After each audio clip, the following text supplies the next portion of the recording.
The faculty of the pineal gland, the third eye, has been assimilated as a sidereal spirit within man.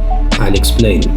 This was beautifully stated by Descartes in page 336 of the book Man, the Grand Symbol of the Mysteries, written by Manly P. Hall.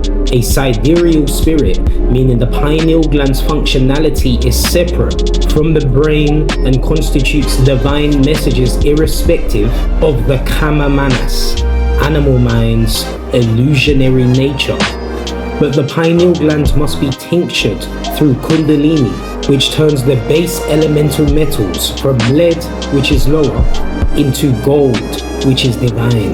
This is why you spend time in meditation, not identifying with the animal mind, so that one can awaken the third eye and rise from the anima soul into the nous, which is the higher spirit. The soul is the lower and the spirit the higher. There are people blessed with the gifts of seeing the soul, but one could never see a true spirit with your two physical eyes. That's not possible. The spiritual dimension is not something we can see with the eye. We can see the astral plane. But yeah. The anima is conjoined to every organ in the body.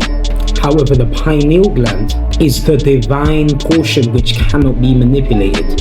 The higher message is the higher message. It may be physically bound to the brain. However, the third eye can only consummate divinity, love, peace, and power. This is why you must meditate.